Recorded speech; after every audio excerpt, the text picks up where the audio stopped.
anak-anak, kita jumpa lagi di Talitakum Junior. Bersama-sama kita belajar mengenal Tuhan Yesus Kristus dari keseluruhan Alkitab kita. Nah, karena ini adalah pelajaran Alkitab, maka kalian semua fokus ya. Pelajaran kali ini adalah kelanjutan dari pertemuan Yusuf dan keluarganya seperti pelajaran yang lalu. Kita mau baca dari Kejadian 44 dan 45.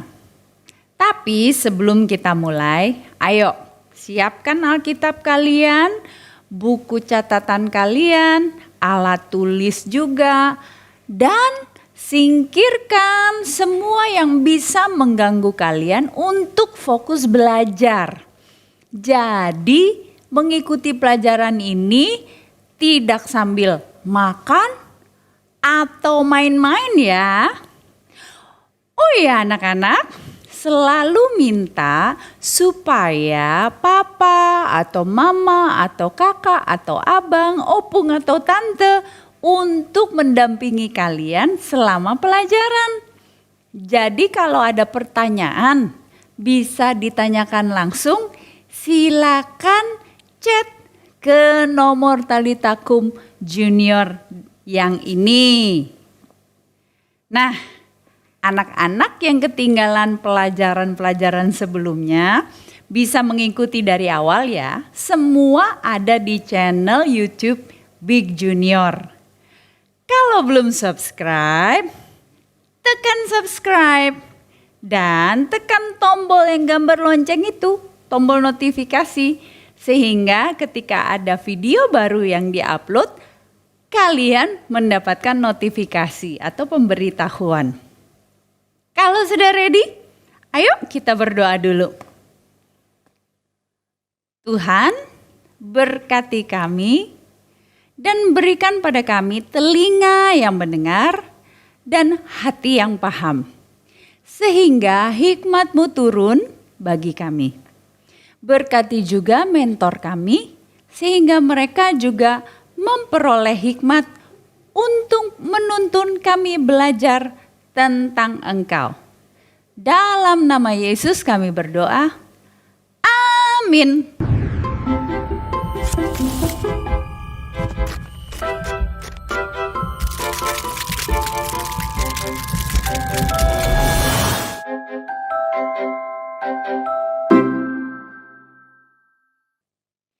Nah anak-anak, kali ini yang akan baca Kejadian 44 dan 45 adalah Vano dan Gayus. Ayo kita sama-sama ikuti dan baca yang keras ya supaya lebih fokus. Oke, silakan Vano dan Gayus.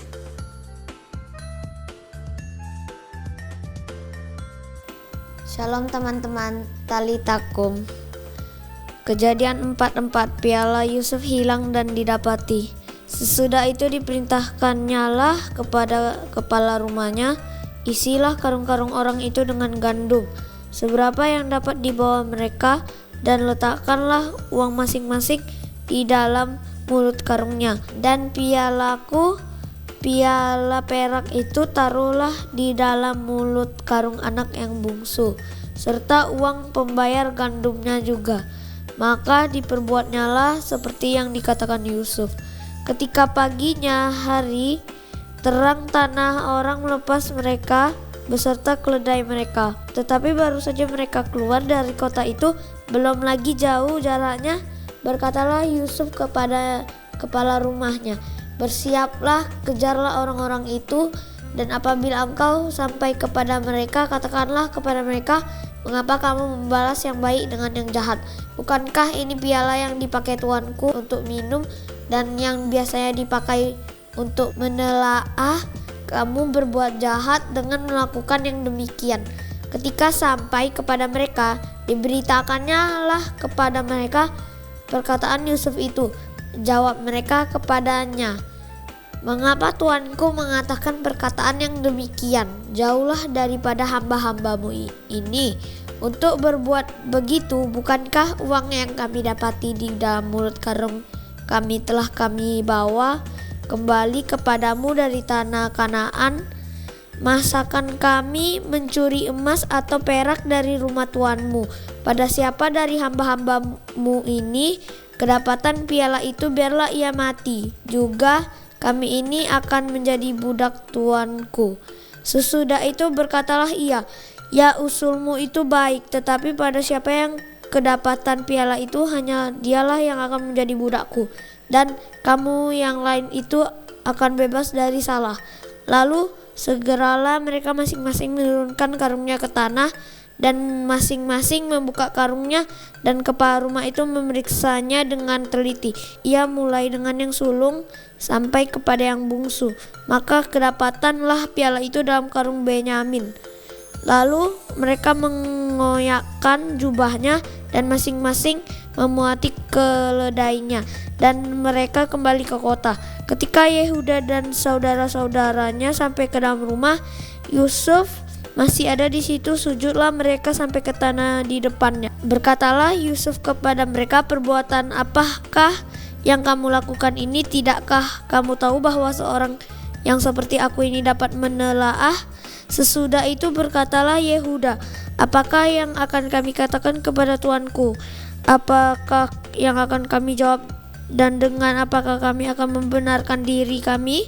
Allah telah memperlihatkan kesalahan hamba-hambamu ini, maka kami ini budak tuanku lah kami, baik kami maupun orang pada siapa kedapatan piala itu. Tetapi jawabannya, jauhlah daripadaku untuk berbuat demikian. Pada siapa kedapatan piala itu, dialah yang akan menjadi budakku. Tetapi kamu ini pergilah kembali dengan selamat kepada ayahmu. Yehuda membela Benyamin. Lalu tampillah Yehuda mendekatinya dan berkata, mohon bicara tuanku, izinkanlah kiranya hambamu ini mengucapkan sepatah kata kepada tuanku, dan janganlah kiranya bangkit amarahmu terhadap hambamu ini, sebab tuanku adalah seperti Firaun sendiri. Tuanku telah bertanya kepada hamba-hambanya ini, masih adakah ayah atau saudara kamu? Dan kami menjawab, tuanku, kami masih mempunyai ayah yang tua dan masih ada anaknya yang muda yang lahir pada masa tuanya. Kakaknya telah mati, hanya dia sendirilah yang tinggal dari mereka yang seibu. Sebab itu ayahnya sangat mengasihi dia. Lalu tuanku berkata kepada hamba-hambamu ini, bawalah dia kemari kepadaku supaya mataku memandang dia. Tetapi jawab kami kepada tuanku, anak itu tidak dapat meninggalkan ayahnya, sebab jika ia meninggalkan ayahnya, tentulah ayah ini mati. Kemudian tuanku berkata kepada hamba-hambamu ini, jika adikmu yang bungsu itu tidak datang kemari bersama-sama dengan kamu tidak boleh melihat mukaku lagi. Setelah kami kembali kepada hambamu, ayahku, maka kami memberitahukan kepadanya perkataan tuanku itu. Kemudian ayah kami berkata, kembalilah kamu membeli sedikit bahan makanan bagi kita. Tetapi jawab kami tidak dapat pergi ke sana. Jika adik kami yang bungsu bersama-sama dengan kami, barulah kami akan pergi ke sana, sebab itu tidak boleh melihat muka orang itu. Apabila adik kami yang bungsu tidak bersama dengan kami, kemudian berkatalah hambamu ayahku kepada kami, kamu tahu bahwa istriku telah melahirkan 2 orang anak bagiku, yang seorang telah pergi daripadaku, dan aku telah berkata, tentulah ia diterkam oleh binatang buas, dan sampai sekarang aku tidak melihat dia kembali. Jika anak ini kamu ambil pula daripadaku dan ia ditimpa kecelakaan, maka tentulah kamu akan menyebabkan aku yang ubanan ini turun ke dunia orang mati karena nasib celaka. Maka sekarang apabila aku datang kepada hambamu ayahku dan tidak ada bersama-sama dengan kami, anak itu, padahal ayahku tidak dapat hidup tanpa dia, tentulah akan terjadi apabila dilihatnya anak itu tidak ada, bahwa ia akan mati, dan hamba-hambamu ini akan menyebabkan hambamu ayah kami yang ubanan itu turun ke dunia orang mati karena duka cita. Tetapi hambamu ini telah menanggung anak itu terhadap ayahku dengan perkataan, jika aku tidak membawanya kembali kepada bapa, maka akulah yang berdosa kepada bapa untuk selama-lamanya. Oleh sebab itu baiklah hambamu ini tinggal menjadi budak tuanku, menggantikan anak itu, dan biarlah anak itu pulang bersama-sama dengan saudara-saudaranya. Sebab masakan aku pulang kepada ayahku apabila anak itu tidak bersama-sama dengan aku. Aku tidak akan sanggup melihat nasib celaka yang akan menimpa ayahku. Amin. Talitakum.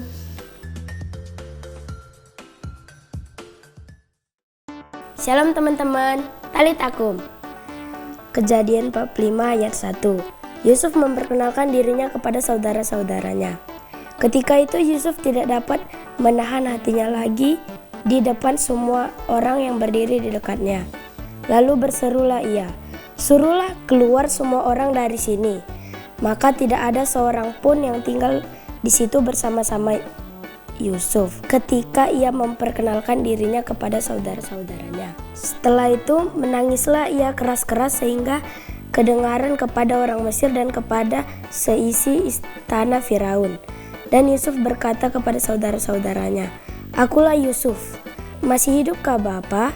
Tetapi saudara-saudaranya tidak dapat menjawabnya, sebab mereka takut dan gemetar menghadapi dia. Lalu kata Yusuf kepada saudara-saudaranya itu, "Marilah dekat-dekat." Maka mendekatlah mereka. Katanya lagi, "Akulah Yusuf, saudaramu, yang kamu jual ke Mesir. Tetapi sekarang janganlah bersusah hati dan janganlah menyesali diri, karena kamu menjual aku ke sini. Sebab untuk memelihara kehidupan Allah, menyuruh aku mendahului kamu. Karena telah 2 tahun ada kelaparan dalam negeri ini, dan selama 5 tahun lagi orang tidak akan membaja atau menuai. Maka Allah telah menyuruh aku mendahului kamu untuk menjamin kelanjutan keturunanmu di bumi ini dan untuk memelihara hidupmu, sehingga sebagian besar daripadamu tertolong. Jadi bukanlah kamu yang menyuruh aku ke sini, tetapi Allah. Dialah yang telah menempatkan aku sebagai bapa bagi Firaun dan tuan atas seluruh istananya dan sebagai kuasa atas seluruh tanah Mesir. Segeralah kamu kembali kepada bapa dan katakanlah kepadanya, beginilah kata Yusuf anakmu, Allah telah menempatkan aku sebagai tuan atas seluruh Mesir. Datanglah mendapatkan aku, janganlah tunggu-tunggu. Engkau akan tinggal di tanah Goshen dan akan dekat kepadaku, engkau serta anak dan cucumu, kambing domba dan lembu sapimu dan segala milikmu. Di sanalah aku memelihara engkau, sebab kelaparan ini masih ada 5 tahun lagi, supaya engkau jangan jatuh miskin bersama sisi rumahmu dan semua orang yang ikut serta dengan engkau. Dan kamu telah melihat dengan mata sendiri dan saudaraku Benyamin juga bahwa mulutku sendiri mengatakan kepadamu. Sebab itu ceritakanlah kepada Bapa segala kemuliaan di negeri Mesir ini dan segala yang telah kamu lihat. Kemudian segeralah bawa Bapa kemari. Lalu dipeluknyalah leher Benyamin, adiknya itu, dan menangislah ia. Dan menangis pula lah Benyamin pada bahu Yusuf. Yusuf mencium semua saudaranya itu dengan mesra dan ia menangis sambil memeluk mereka. Sesudah itu barulah saudara-saudaranya bercakap-cakap dengan dia.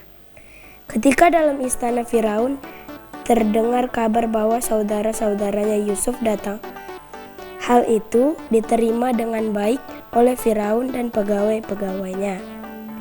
Lalu berkatalah Firaun kepada Yusuf, katakanlah kepada saudara-saudaramu, buatlah begini, muatilah binatang-binatangmu dan pergilah ke tanah Kanaan.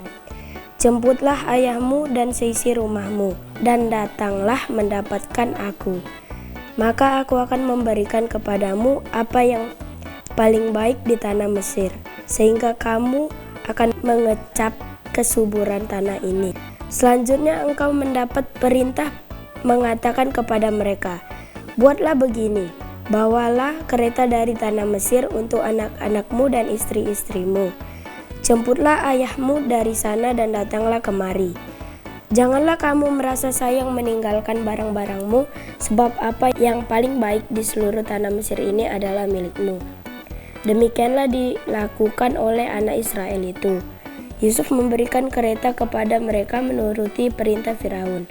Juga diberikannya kepada mereka bekal di jalan. Kepada mereka masing-masing diberikannya sepotong pesalin, dan kepada Benyamin diberikannya 300 uang perak dan 5 potong pesalin. Di samping itu kepada ayahnya dikirimkannya 10 ekor keledai jantan, dimuati dengan apa yang paling baik di Mesir. Lagi pula 10 ekor keledai betina dimuati dengan gandum dan roti dan makanan untuk ayahnya dalam perjalanan. Demikianlah mereka pergi dari tanah Mesir dan sampai di tanah Kanaan kepada Yakub, ayah mereka. Mereka menceritakan kepadanya Yusuf masih hidup, bahkan dialah yang menjadi kuasa atas seluruh tanah Mesir. Tetapi hati Yakub tetap dingin sebab ia tidak dapat mempercayai mereka. Tetapi ketika mereka menyampaikan kepadanya segala perkataan yang diucapkan Yusuf, dan ketika dilihatnya kereta yang dikirim oleh Yusuf untuk menjemputnya, maka bangkitlah kembali semangat Yakub, ayah mereka itu. Kata Yakub, "Cukuplah itu anakku, Yusuf masih hidup. Aku mau pergi melihatnya sebelum aku mati." Amin. Talitakum. Nah anak-anak, dari bacaan dan pelajaran sebelumnya kita sudah tahu bahwa akhirnya abang-abang Yusuf kembali ke Mesir membawa Benyamin. Ya terpaksa karena mereka sudah kehabisan makanan. Yakub akhirnya mengizinkan Benyamin untuk pergi ke Mesir karena kalau tidak semua akan mati kelaparan. Apa yang Yusuf rasakan?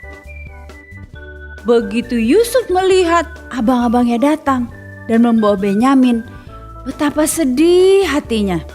Ia menangis keras-keras, bukan karena sakit hati, tapi karena ia sangat mengasihi dan rindu pada keluarganya. Yusuf kemudian menjamu mereka dan memberikan mereka kembali gandum untuk mereka bawa pulang. Nah, Yusuf kemudian mengelabui mereka dengan menaruh pialanya di kantung gandum Benyamin, sehingga mereka digiring kembali ke istana Yusuf dengan tuduhan mencuri. Wah, betapa semuanya ketakutan. Ya iya, bagaimana gak takut? Mereka sudah berada dalam situasi sulit loh. Kelaparan, terpaksa pergi ke Mesir lagi supaya mendapatkan gandum. Tapi sekarang mereka ketangkap, dituduhnya mencuri. Padahal mereka tidak mencuri loh. Bisa saja mereka lari, tapi mereka akan mati juga karena tidak ada makanan lagi. Jadi mau tidak mau mereka kembali dengan pemikiran mereka akan jadi budak di Mesir. Apa yang terjadi kemudian?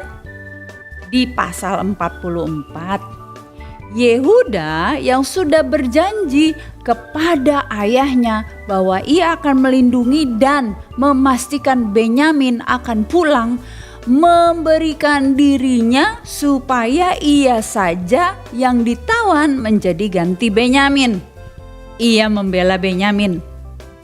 Nah, di sini kita mau lihat betapa Tuhan sudah pulihkan hati abang-abang Yusuf. Yehuda yang dulu mengusulkan untuk menjual adiknya sendiri, si Yusuf, sekarang justru membela adiknya, si Benyamin, supaya tidak ditawan dan tidak dijadikan budak di Mesir. Ia memberikan dirinya untuk dijadikan tawanan dan untuk menggantikan tempat Benyamin menjadi budak. Anak-anak, kita mau belajar bahwa Yesus yang adalah Tuhan menjadi manusia, memberikan dirinya supaya ditawan dan dihukum menggantikan tempat kita yang seharusnya menjadi tawanan dan menjadi hukuman, sehingga kita dapat bebas.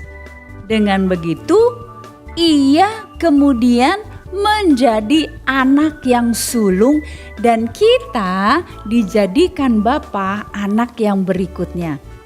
Kita mau baca yuk di Roma 8 ayat 29.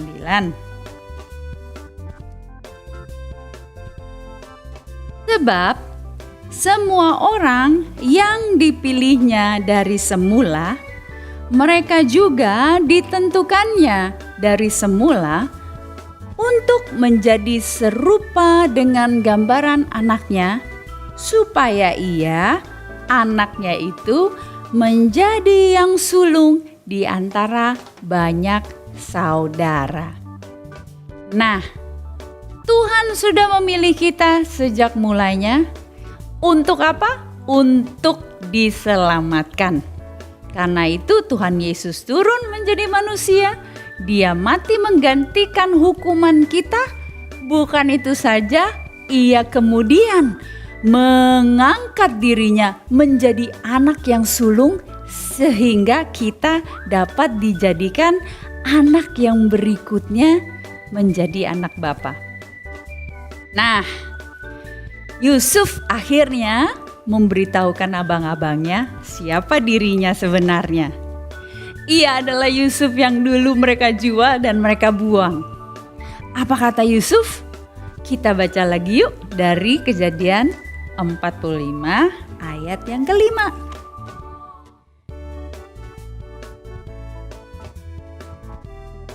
Tetapi sekarang janganlah bersusah hati dan janganlah menyesali diri, karena kamu menjual aku ke sini sebab untuk memelihara kehidupanlah Allah menyuruh aku mendahului kamu. Ini Yusuf yang ngomong loh. Jadi Yusuf gak ada sakit hati. Dia mengerti rencana Tuhan bahwa dia diutus duluan untuk sampai ke Mesir supaya bisa memelihara kehidupan saudara-saudaranya. Untuk apa Yusuf diutus duluan ke Mesir? Ayat 7 kita baca yuk. Maka Allah telah menyuruh aku mendahului kamu untuk menjamin kelanjutan keturunanmu di bumi ini dan untuk memelihara hidupmu, sehingga sebagian besar daripadamu tertolong. Untuk apa Yusuf diutus duluan ke Mesir? Untuk kelanjutan kehidupan keturunan Yakub dan untuk memelihara hidup mereka. Anak ingat, pertama kali Tuhan berjanji kepada Abraham. Kita buka yuk Kejadian 12 ayat 2 sampai 3.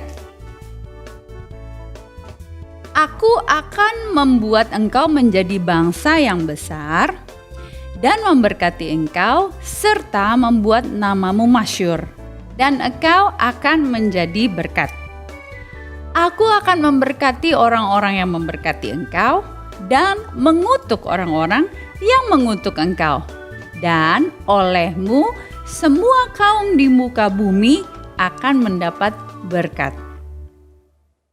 Ini janji Tuhan pada Abraham bahwa keturunannya akan menjadi bangsa yang besar dan diberkati. Dan melalui keturunan Abraham, seluruh bumi akan mendapatkan berkat. Wow!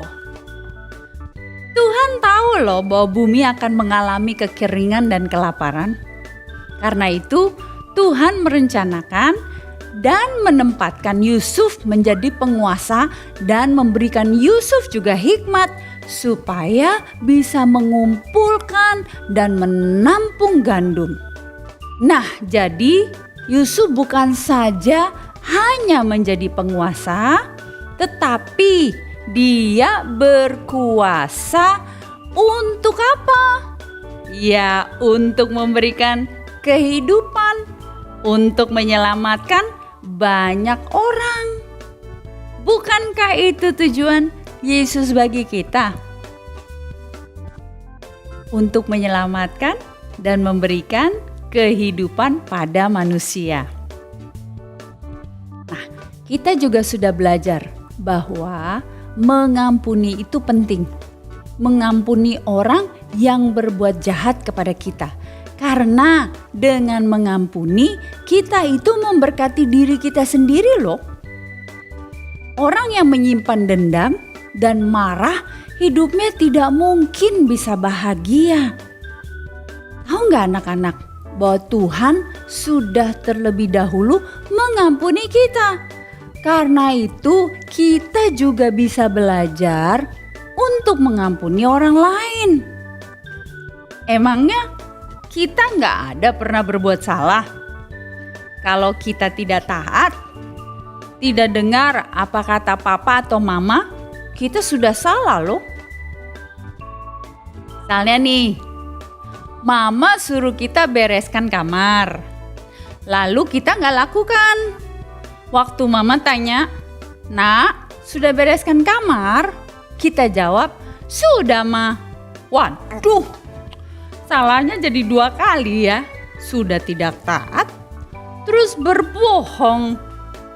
Terus kalau ketahuan, menurut kalian mama ampuni nggak? Pasti dong. Walaupun kalian kena didisiplinkan, tapi mama pasti ampuni kalian. Kenapa? Coba tanya deh sama mama. Karena mama sayang sama kalian. Nah, Tuhan kita lebih lagi dari mama atau papa. Dia sayang sekali sama kalian.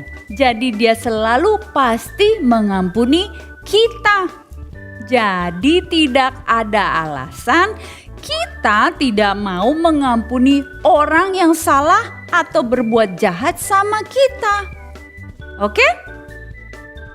Nah, yang terakhir anak-anak, kita baca yuk di Kejadian 45 ayat 18. Firaun berkata seperti ini kepada Yusuf, "Jemputlah ayahmu dan seisi rumahmu dan datanglah menghadap aku. Maka aku akan memberikan kepadamu apa yang paling baik di tanah Mesir, sehingga kamu akan mengecap kesuburan tanah ini." Wow. Tuhan buat Firaun memberikan kepada keluarga Yusuf apa yang paling baik di tanah Mesir. Firaun dan Mesir itu adalah lambang dunia. Jadi, ketika kita hidup dalam rencana Tuhan, Tuhan akan menjadikan hidup kita diberkati di bumi. Dan kita mendapatkan yang paling baik di dunia ini. Nah, anak-anak, selalu ingat, Tuhan itu baik, selalu baik, dan Yesus selalu sediakan yang terbaik bagi kita selama kita hidup di bumi ini. Tapi kalau kita hidup dalam rencananya, bukan dalam rencana dan mau-maunya kita sendiri. Kita tahu bahwa di luar Tuhan tidak ada yang terbaik. Di luar Tuhan yang ada akhirnya adalah kematian. Nah, Tuhan akan berkati keluarga kita. Dia juga berkati sekolah kita. Dia juga berkati apa saja yang kita lakukan pasti berhasil. Mengapa? Karena Dia sayang kita dan Dia mau melalui hidup kita, keluarga kita diselamatkan. Melalui hidup kita, teman-teman kita juga diselamatkan. dan melalui hidup kita banyak orang akan diselamatkan. Yuk kita berdoa ya. Ikuti doa Mami Maya ini ya. Katakan, Tuhan Yesus, terima kasih Engkau sayang padaku. Aku mau hidup dalam rencanamu. Karena aku percaya semua yang paling baik ada dalam-Mu. Ajar aku juga untuk selalu mengampuni. Karena Engkau sudah mengampuni kesalahan aku. Pakai aku menjadi berkat bagi banyak orang di sekitar aku. Haleluya. Amin. Anak-anak, tetap terus rajin membaca firman Tuhan. Tetap terus berdoa supaya kita bisa berubah. Tetap terus juga berdoa untuk orang lain yang belum mengenal pengampunan dan belum mengenal kasih Tuhan Yesus. Sampai jumpa di pelajaran selanjutnya. Talitakum.